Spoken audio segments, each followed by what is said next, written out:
Okay, hey folks, I'm going to record one of these again. I think this is Neil's most recent draft log, so I'll work through, offer my thoughts, opinions, and so on.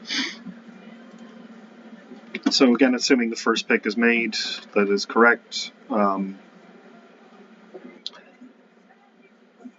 Ideally, like Death from Above would go into a black-white sneak shell, but I think it's just a good white card. It can fit into any deck that's playing white, really.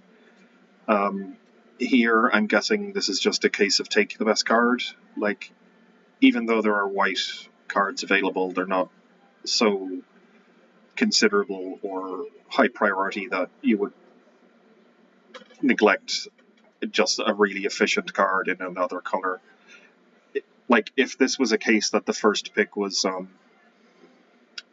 don't know, I'm trying to think, let's say Sally Pride as one of the best, if not the best, white cards in the set, then for sure I would be taking the Action News Crew or the Ninja Cavalry, try and shut white off as quickly as possible.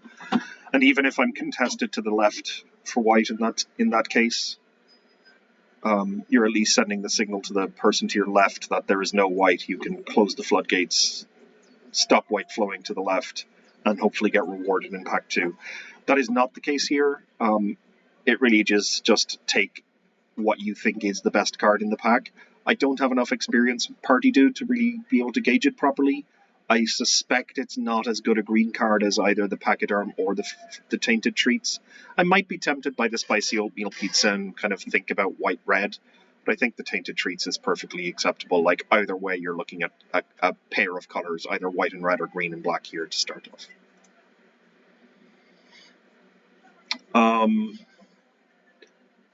Again, I think this might come down to preference. Like, do you want to be looking at a black-based deck or a white-based deck?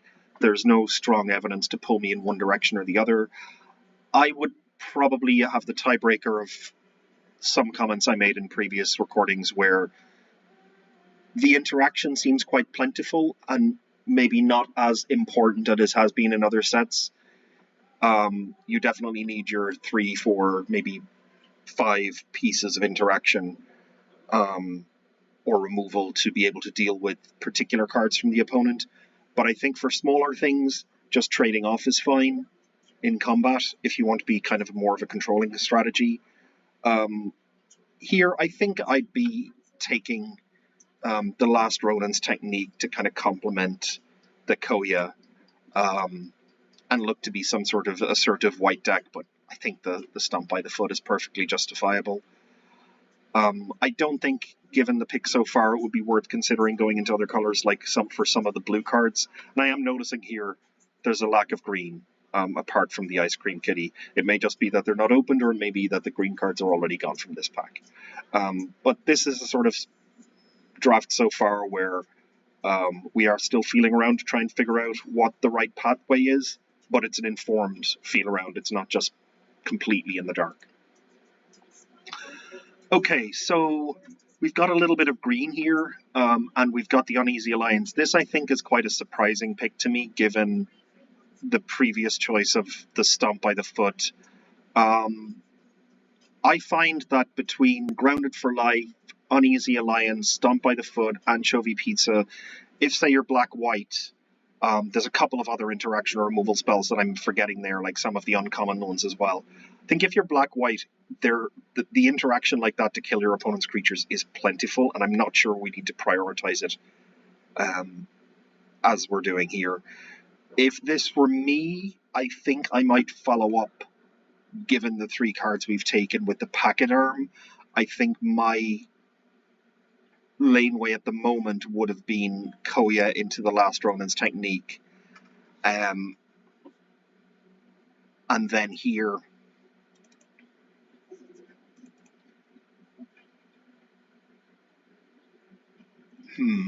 I think I probably would be on the Uneasy Alliance.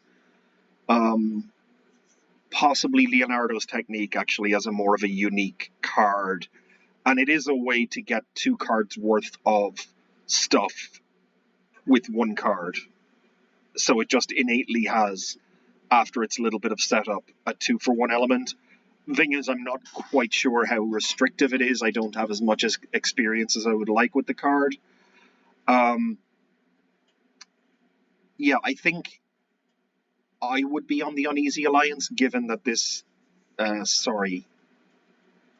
stomp by the foot would be the last Ronin's technique, and I think I'd solidify more into white. But given the 3 cards picked here, I think I like the Packet Arm, and I'm trying to solidify more into Golgari. But both doors are open at this point. Okay, interesting to see a little bit of blue coming as well as green. Perfectly understandable pick here, given that the cards that you've chosen already. For me, if I'm kind of based in the black-green space, I'd probably take the Nunchaku, but I may even consider the land to allow things like a little extra nod towards potential everything pizza activation or something like that. But having not had the white cards that you've taken here, I think I would be on the removal. So my picks at this point, given the first few,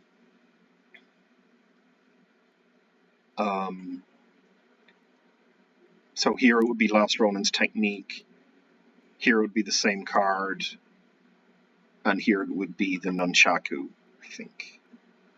Sorry, I think I picked up, no, I'd be on the Packet Arm, given the cards you've picked here. Sorry, it's difficult to sort of juggle around the cards that were taken, the path I would have done, and my decision on an individual pick that I think is the correct choice based on what has happened. So those are 3 aspects of the draft and 3 different lanes that I'm trying to keep in mind at the same time. But ultimately, I think what's happening is that Neil is looking towards like a black-white deck. I think I would be more towards the black-green end of things, and maybe pick up a Nunchaku here. This might be a surprise to some, but I do think it's a very important point that even though something like Grounded for Life or Uneasy Alliance are plentiful, well, I've at least experienced them being plentiful, and I'll get to that comment about how frequent cards are in a moment. And even though removal is essential, I think it's really important not to overlook the mana fixing and the multi-lands. Like, this means that you could end up being black-green splashing white, or white-black splashing green for the Tainted Treats, or some other future green cards. On the case of the cards in the set and how frequent they come up, I think it's worth noting that for these small sets, I kind of ran a little bit of hyperbole in the explanation at the beginning of the format, that there are cards like Grounded for Life, Buzzbots, Michelangelo Game Master, Ice Cream Kitty, let's say, for instance, in this pack as examples. And if you happen to figure out your correct seat, there's this subset of cards that are of that kind of power level, average cards that you'll be happy to play within the given deck, that you can almost just choose which numbers of them you want for your deck and you'll get them. Things like cards with more unique effects, such as the lands, or in this case Nobody, maybe something like the Surveillance Cam, it's a pretty unique effect in the format. Those are the ones that don't end up tabling and coming around over and over again, and they're less replaceable, obviously, because of they're more of a unique game function. Yeah, I think I would also be on the land here, given the black-green path I looked at earlier. And as disappointing as this is, I also completely agree with Neil here, regardless of whether he's looking towards black or white as a base. This is just discipline of, like, the black card is in the pack, I can play it, it's not exciting, but it fills a need to get a cheap creature at this point in my deck. I wouldn't necessarily fault the TCRI building, but I think it's early enough in the draft. We can still expect to get some fixing later. Plus, there's no real reason that we want to have access to red or blue at this point.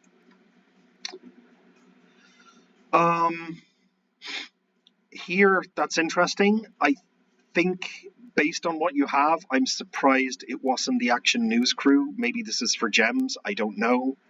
On the route I have, I would probably be quite disappointed here and maybe hedge on the Action News Crew in case white didn't end up being open, or just begrudgingly take the Putrid Pals as we did with the Tainted Rats.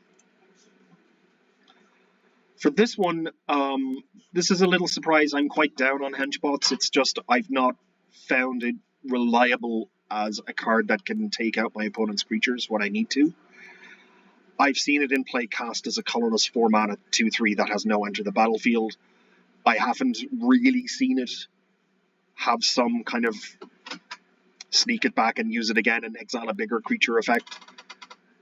Its body is not big enough to really matter that much on the board. It's not nothing. And it's just a little too conditional, as I said, for me to consider. Plus, it has a little bit of splash damage from Make Your Move or the other...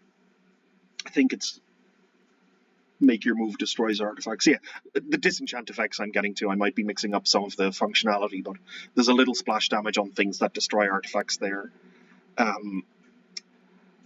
Personally here, yeah, there it is, Make Your Move does indeed destroy artifacts, and there's a green version as well that instead of power 4 or greater, you can target flyers, and you get a mutagen.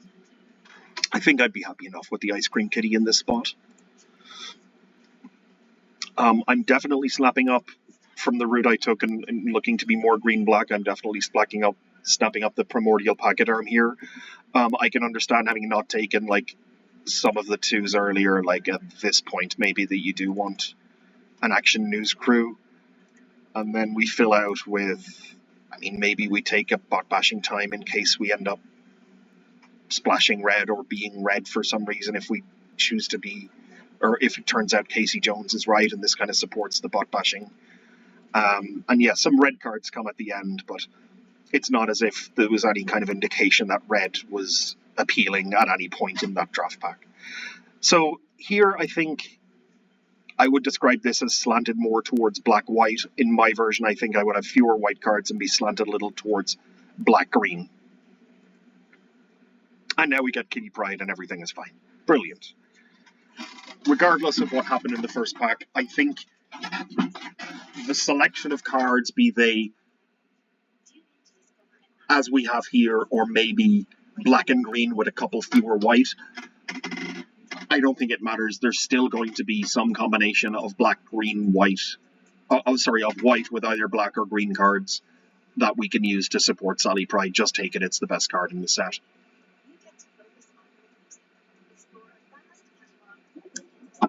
This is a point now, though, that I'm thinking back and going, okay, did I pass too much white in the first booster pack in picks like 3 through 6 or 3 through 7, let's say, that I'm a little bit concerned that white may be contested here. I still don't think it is a great consideration. Sally Pride is good enough to force, and I think it's important to identify the times when the card is just so powerful you find a way to be in those colors, even if on average the rest of the cards are a little bit weaker. The difference between the impact of an average white card from the pool you would end up with and Sally Pride is just enormous. What are we passing here? And the answer is not a lot. Like, if Sally Pride weren't in the pack, maybe we're looking at Shredder Unrelenting, perhaps, which is a bit disappointing, but gladly that is not the case. I'm not, however, looking at this pack and thinking that we'll get something tasty tabling back. And now, given we've got Sally Pride, given we've taken a bunch of black and white cards early, I can completely see the Dream Beavers. Even though I would have had a bunch of, like, not a bunch, but a couple more green cards in from the first pack, I still take the Dream Beavers here and just tunnel vision towards black-white sneak. It's possible that, like, I don't have the pool of cards I would have picked, that maybe I'm thinking, okay, I don't actually have any of these black cards that Neil chose, and I've got some more green cards, so I can try and justify Westwind Avatar, but I think this is a much better line to take.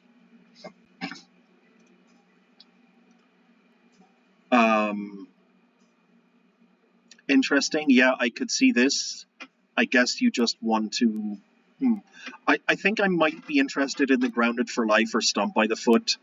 Like, as interesting as Shredder is, with like a sort of a ball lightning, unexpected hasty damage effect from him when you get to sneak it, plus you maybe get to like live the dream and give another creature death touch that's being blocked. It is at its surface a big chunker, and at 4 and 5 mana, they are a little bit replaceable. Like, how much more significant, if let's say if you can't sneak it, if you're just casting it, how much more significant is Shredder Unrelenting than, let's say, just casting Bebop? It's certainly better, but I don't think it's levels better. And if I'm looking to keep a broad board, not trade off my creatures so I have more tokens for Sally Pride, I think I might be interested in the Grounded for Life or the Stomp by the Foot.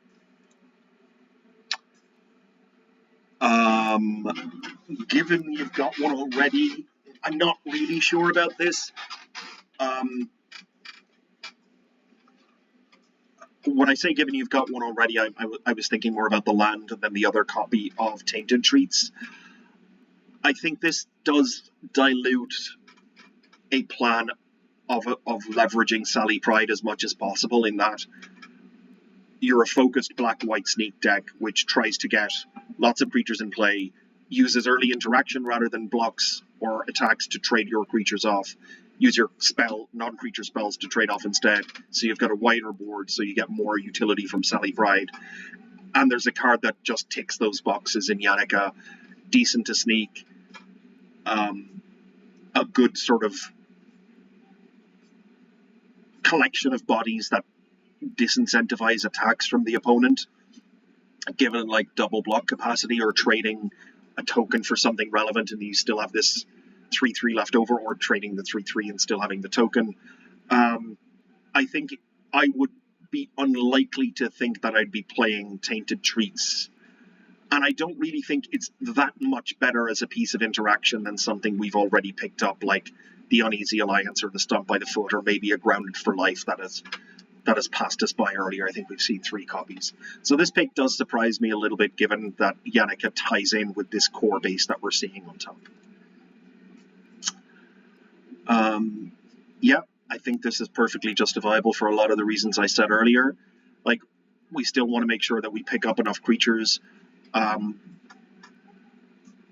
but we also need to make sure that we're not trading our creatures off and leaving us with like a very small board by the time Sally Pride comes down. We'll make a point of Toka and Raz. They may seem, oh, we're black, we could take those, but the double black is so much different when it's something you need on turn 2. And it's not that it's blank later on, it's just far less impactful and effective.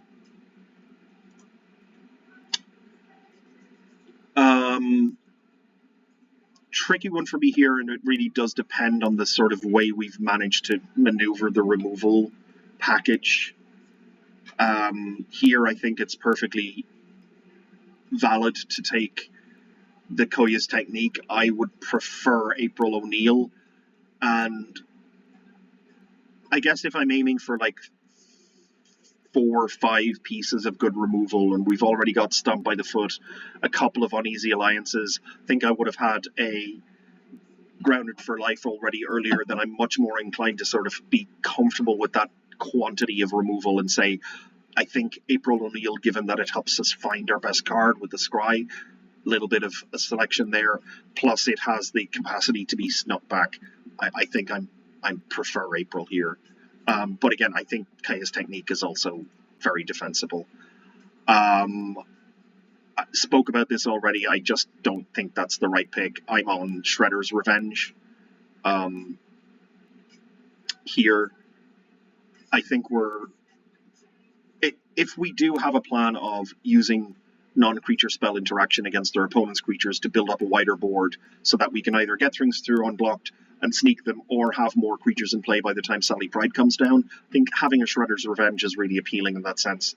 Being able to just trade off non-creature spells on a 1-for-1 basis and then replace the card lost, and you're effectively just end up a card after, like, I trade my Stomp by the Foot and Uneasy Alliance for your 2 creatures. We're both down 2 cards. Now I cast Shredder's Revenge. Overall, I'm up a card.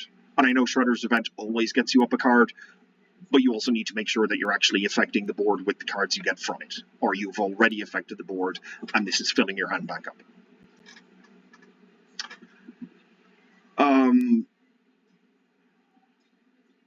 I think here it's also April instead of Oroku Saki, but had I already got a copy of April, I would take the Oroku Saki here. But I think the first April is more important than the first Oroku Saki.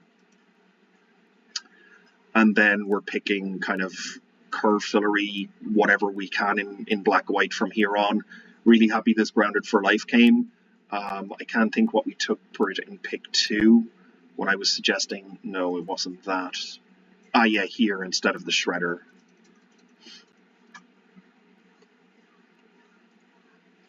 So, yeah, and it makes kind of small changes that, like, I wouldn't have the technique because, or the Shredder, I'd have a Grounded for Life earlier, which allows the pick for April, which allows this to get picked, and then here I kind of have my choice then of removal spells. And this is what I mean, like, even sort of without trying, because we've secured this black-white position in the seat, it's not that we're completely spoiled for choice or have this overabundance, but we don't have to really go searching for these removal spells. And I think because of the set being small, the commons are just appearing so much more often. I think that's a large part of it. Once you get into the colors, those kind of cards, as I mentioned earlier, are just available. Like, something quite weird, I think, has to happen in the draft for the commons like that in your color not to pass by, or not to at least appear, so that you have the option of taking them. Okay, completely agree with Madame Null. I've won by that, like, casting this almost by itself. It is very much your opponent has to kill it, following up with almost any creature the next turn, and you're getting like a 4/4 turns into an 8/8, like even a 2/3 turns into a 4/6. Everything dominates the board, plus it has Death Touch. It's a very good card. Excuse me. And I don't think there's any other consideration apart from Madame Null here. I can't stand the pigeon. I understand why it was taken. I don't think it's correct. I think I'm on Leo. I think what happens with Leo is you can sneak it in to get a bit of extra damage, but then afterwards, Leo is taking up the space of a blocking creature, so that something else gets through, which you can then sneak back. I've had that situation happens a couple of times. It's like kind of that analogy of like a forward making a run in football to distract, like to pull away a defender so some tricky white player gets in. The fact that the flincher doesn't offer anything on its own besides enabling sneak and maybe giving some extra life, that's my problem with it.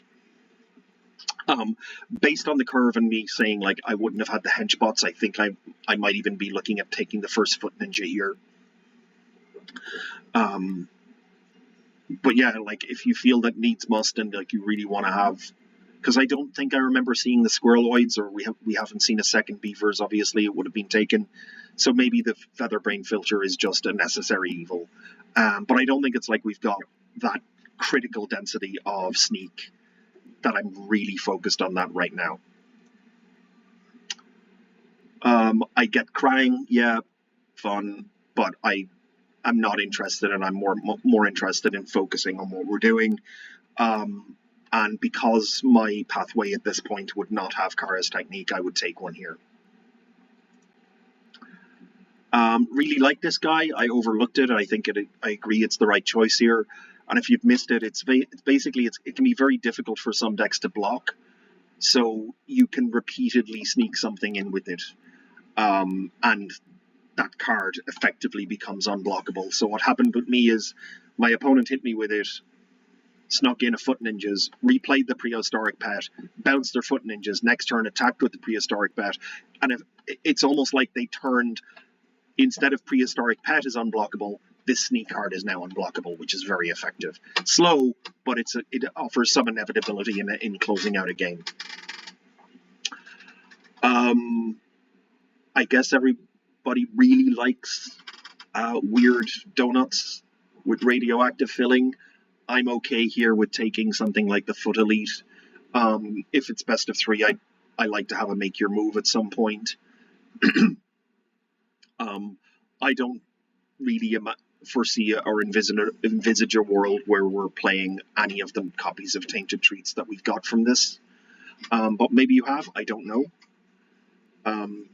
Like, this is the point where something like Foot Ninjas is just acceptable as this, like, low-quality card that fills a space in a curve, offers some power and toughness, fits in with what the deck is doing, and you don't have to prioritize a high pick on it because they come around. We've already ticked boxes of our powerful cards, some interaction and removal, like a good curve, a couple of sneak cards to go with the synergies, some card draw, lots of removal, and now we're just really filling out the gaps in the deck from here on in.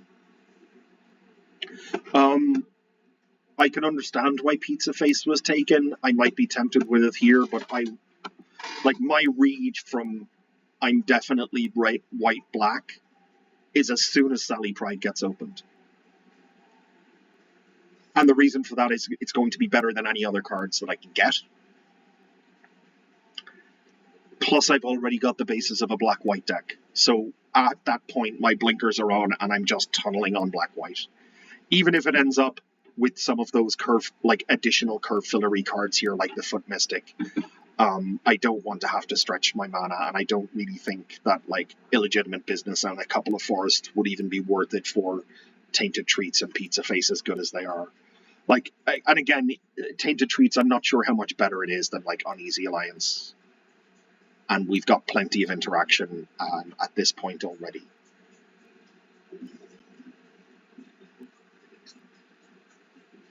So now this is really just filling out with anything that we can cast from our colors. That's interesting. I imagine the Everything Pizza was like, oh, excellent, now I can get to play these green cards. I'd be on the Stomp by the Foot here. I think that would be my first or second, I'm not sure. Howard the Duck, perfectly serviceable as a curve filler, and being able to pick up a Warthog later in the game and turn it into a dragon effect flying in the air is kind of cool. The activated ability is quite expensive, so for the most part it's a mutant, creature type matters, and a 2/3 flyer for 3 mana, which helps you maybe get some sneak stuff.